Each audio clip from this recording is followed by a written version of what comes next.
Everyone, today I'm going to introduce to Ryan Murphy. I kind of forced him into this interview, so we'll see how it goes. All right, Ryan. So just like we talked about, kind of give you a background to what you do now. Sure. So I've started out kind of like a serial entrepreneur, I guess. And I started out doing some graphic design and print work, back in when I was 25, and was working for another guy. We didn't see eye to eye. Decided to kind of do my own thing, and then from there, it was a graphic design business, print and web. And then from there, ended up getting a mailing address at a mailbox shop for my business. And then 6 months later, the couple that owned that wanted to sell it to me. So I ended up getting that and pulling my business out of home and bringing it into the mailbox shop. That was quite a bit of time ago. And then since then, so I still have both of them, although I'm really not as active on the graphic design business or the print business. But I've done a bunch of things kind of throughout that time frame too. I ran a festival. I was involved in some startup type of stuff. I have got into real estate with my wife. The first property that we bought as a rental was right around 2012, right after basically the bottom of the market and during the Great Recession.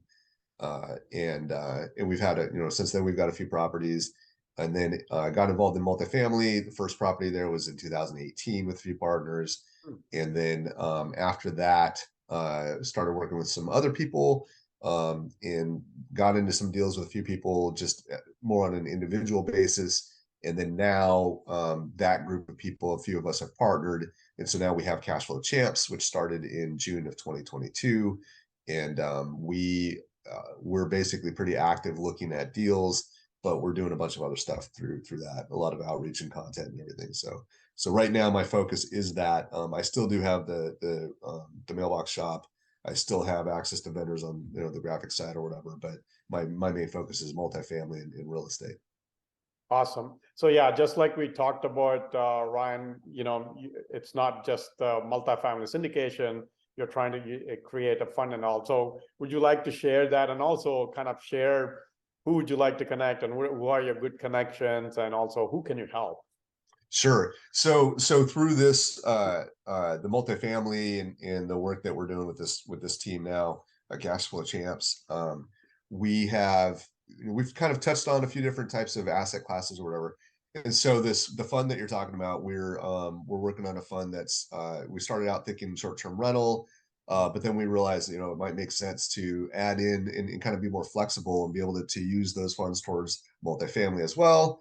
And then on top of that, even more flexible is to allow for at-risk capital to be part of that. So we take at-risk capital that would go, towards, and at-risk capital is basically the money down, the money down that you as a deposit, and then any due diligence funds, stuff that you technically, if you were not to close the deal, you could lose that money. That's why it's called at-risk capital.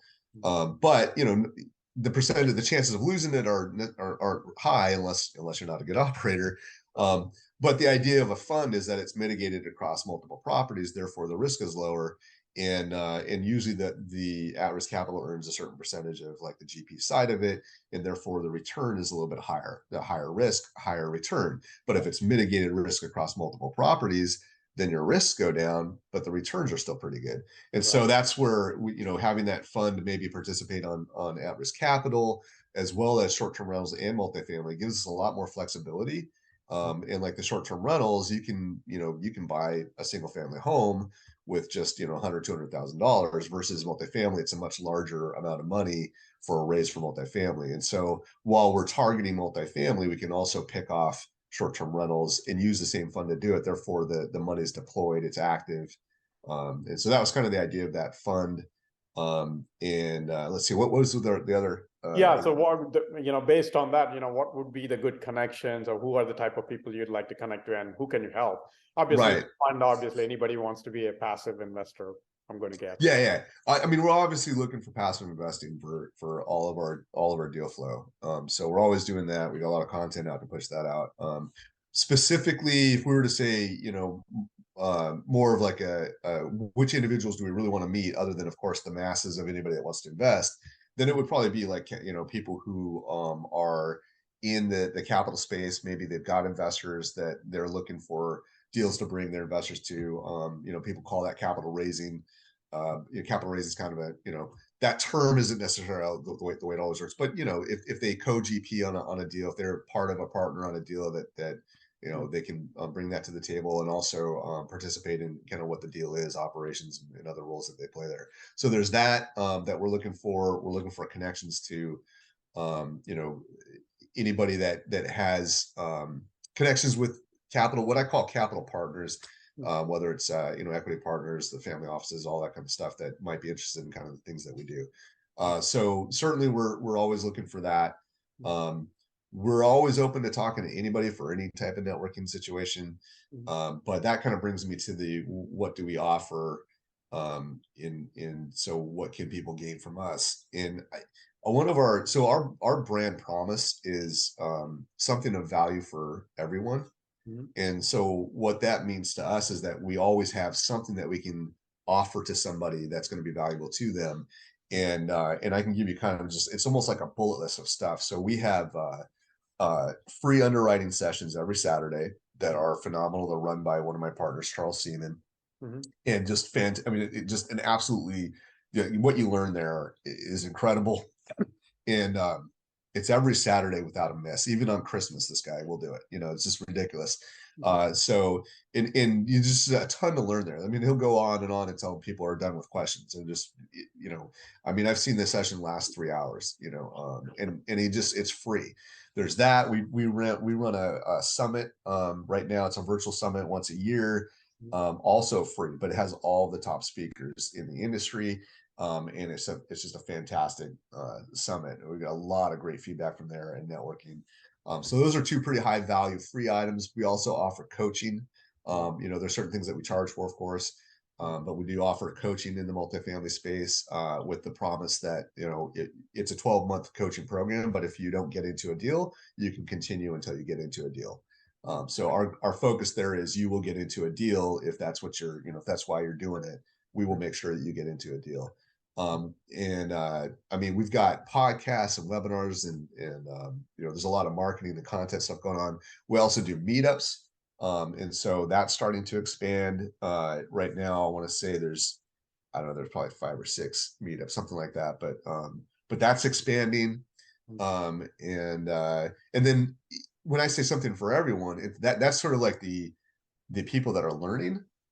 Right. But we also have speaking opportunities for those that are maybe like the higher level, the guys that have been around for a long time that are well known. Well, we have that speaking opportunity because they're can speak at our summit.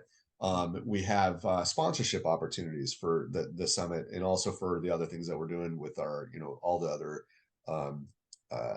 marketing aspects.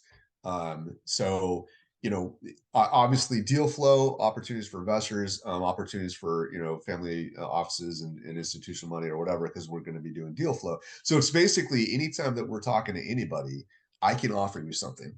That's the idea. If you're in, so I guess the target would be people that are in real estate, whether they're real estate professionals or just real estate investors, those categories where we have something for you. And something of value, even if it's just, let's go see the free stuff for right now, that gives you a real good eyelet into what are we doing, what are we about, and who we are. Awesome. So as Ryan said, there's multiple things there, free stuff if you want to get educated, and if you're experienced guys, opportunities to speak to people they know, and obviously, as you mentioned, institutional investor or family offices. If you're looking for that great deal, they can, share those deals. Awesome, Brian. So I'll be posting Ryan's stuff with the clip. So reach out to him if something what he said. If you're in real estate, obviously reach out to him and have a talk, right? So, all right, Ryan. So you have obviously been a serial entrepreneur now, mostly concentrating, as you said, on real estate. So I kind of can imagine what inspires you, but what inspires you to get up and do what you do every day these days? I like the challenge. I look at the world, or I look at life as like a chess game, and I like the challenge of figuring things out. There's different types of personalities with pros and cons, and strengths and weaknesses. And my personality is more like that. The chess player is just trying to figure out the 5 to 10 moves ahead. So the pro and con there. So the pro is that I'm going to figure things out, right? I'm that guy. I'm going to go deep. I'm going to figure out what's how does this work, and how can I make it better? How can I make a better mousetrap, right? That's my personality. The Yeah. systems, the processes, and that's kind of what I bring to the partnership that I'm in is like how do I kind of see the bigger picture, and how do I figure out how these pieces fit, and then what can we do to improve those pieces? I don't have to do the improvements. I just have to make sure they're done right. Mhm. Um, the weakness there for me is that like that means that you're going to spend more time on things. If you're going to go deeper, you're going to spend more time on it. Got it. And so I've got luckily I have it's kind of funny because you can butt heads on this, but luckily I've got some partners that are like, let's go go go, and so I pull them back a little bit, they pull me forward a little bit, and I mean, so long as we don't tear each other apart, we're going to do extremely well. Ah, So and we're a great partnership. We really enjoy each other.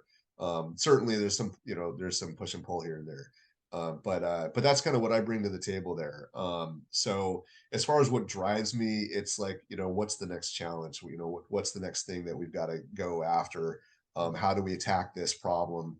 mhm. Where's the creativity come? And I mean, my mind goes when I'm not even, it doesn't matter what I'm doing, my mind will go into that challenge and be like, what's the obstacle I'm dealing with? And then randomly I'll be thinking about it, not even realizing I'm thinking about it.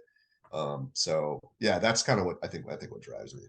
That's awesome. Actually, you might have already shared about the next question already asked, but that kind of shows the mentality of an entrepreneur. Essentially, what you shared pretty much shares the my mentality of an entrepreneur, natural entrepreneur, I guess. Well, all right. So without going into the details of what trip you might have shared, can you share one tip that has helped you with all your ventures, so many things you have done, right? That has helped you that can help others. One tip only.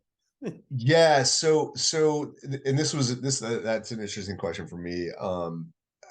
I guess I would say that there's always the low-hanging fruit.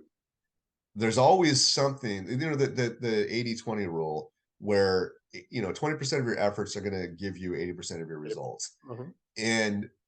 And so there's always something that you can focus on and prioritize that's going to give you more of the results than the other things that you might still need to do. And so for me, it's kind of like that priority sort of a thing. It's like, how are you prioritizing what you're doing? Mhm. And if some things are not as important, Mhm. then they might not be something you're getting done. So long as you're getting that 20% done, Mhm. that's really what's important. Make sure that you're focused on that. And Mhm. the items that maybe are less important than that, can you figure out other ways to get those done? Can you delegate? Can so just it's really prioritizing. In my mind, that's what it is. And people use that concept, I think, in different ways. There's the concept of the one thing, One thing. right? Yep. What one thing is going to basically open the doors to everything else. So for me, that it's like a prioritizing thing. But if you go, I think, a little bit higher level than that, Mhm. again, I go back to the sort of the chess game thing, which is, can you figure out, maybe you're thinking 20/80, but it's what's right in front of you. Mhm. Maybe there's things you haven't thought of yet. Maybe there's something that will actually make it even easier that's not even on your list. Mhm. And so the mental challenge of playing that chess game of figuring out 5, 6, 7, 8 moves ahead, and realizing, hey, here's that thing I didn't think about that actually is going to be even more productive. That's actually going to help, in immediately getting out of the I guess the level of the game that you're playing, and being able to be as objective as you can. Because sometimes when you do that, sometimes you see something that changes your trajectory completely, and Mhm. you're realizing, you know what, I'm not even playing the right game. I Mhm. have to change everything, because now that I just realized this one thing, because I'm thinking outside of the game, I Mhm. realize I shouldn't be playing this game. I should be playing this other game. Let's Uh-huh. go down that path instead. Uh, So I think the whole idea of the 80/20 rule is a good thing, but I don't think that it necessarily reaches outside of the box and makes you think, well, maybe there's things I haven't thought of. Because the 20-80 rule, usually it's stuff that you've thought of, and you're just going, okay, here's the 20% I'm going to do, the 80% I got to figure out how to delegate or whatever. But getting outside of that box, that's where I think inspiration and true innovation comes from. Awesome. Awesome. Actually, he gave multiple tips there, but anyway, who's counting? Thanks, Ryan. Thanks for taking the time. And I know I forced you into this one, but there was a lot of information. Great interview. Again, like I mentioned, I'll be posting Ryan's information, and maybe he'll give you some tips, or maybe he'll educate you. Whatever the case is, reach out to him if what he said rhymes with you. Again, thanks, Ryan. Thanks for taking the time. Thank you, Raju. I really appreciate it.